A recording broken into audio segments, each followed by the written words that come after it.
Let's talk about the cost of this in business, because I started out by telling you that I had this experience when I was talking to executives that they didn't have any time. They couldn't get with me because of the time they didn't have. Well, if you think about what you're in business for, what your job is for, what you're there to do, what I'm there in my business to do, I suggest that you are not there simply to keep things afloat.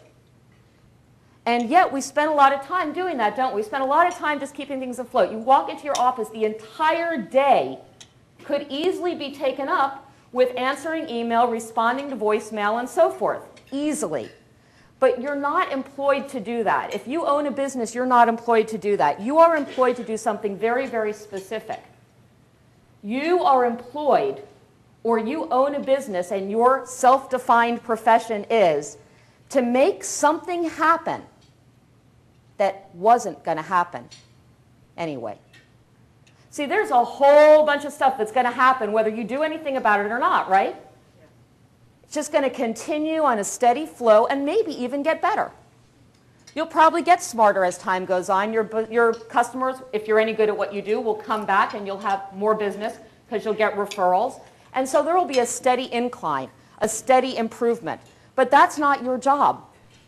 Your job is to make something extraordinary happen, to make something unpredictable happen, to create something that isn't going to happen anyway. And you know what? All that stuff that we're doing isn't helping with that.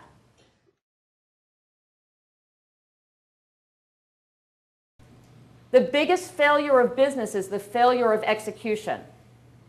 The biggest failure. And I'm telling you this as an expert in strategy and strategy execution. The biggest failure of business is execution. It's also the biggest failure in weight loss. It's the biggest failure in marriage. It's the biggest failure in exercise programs. It's the biggest failure in smoking quitting.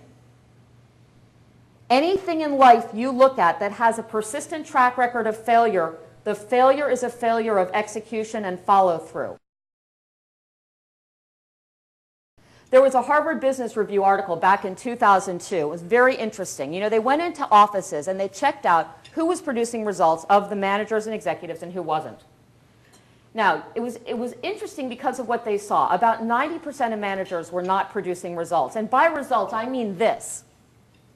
I mean producing the unpredictable, making things happen that wouldn't happen without intervention, without interference, without making something new take place. So 90%, can you imagine? Look around your office. If you have 10 people working in your office, that means that only one of them is producing a result.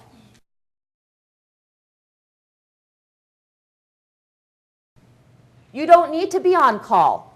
You don't need to respond to emails the very second you get them. You don't need to be available for text messaging. You don't need to respond to instant messages. You don't need to take phone calls when the phone rings. You do have the choice to use technology to give yourself focus and energy. Or you can allow the technology to use you to suck the life out of you and keep you from doing all the things you're committed to doing. That's your choice.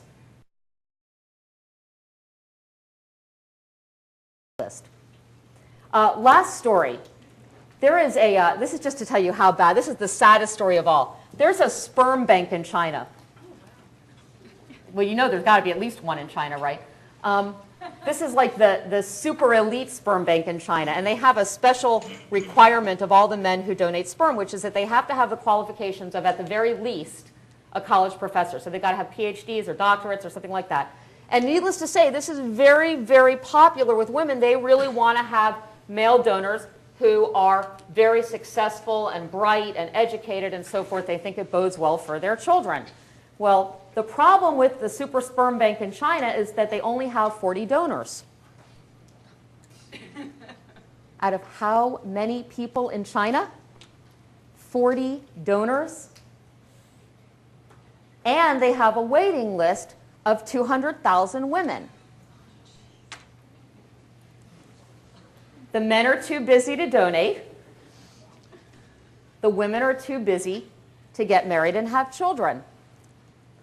That's the kind of epitome of the condition that we're in.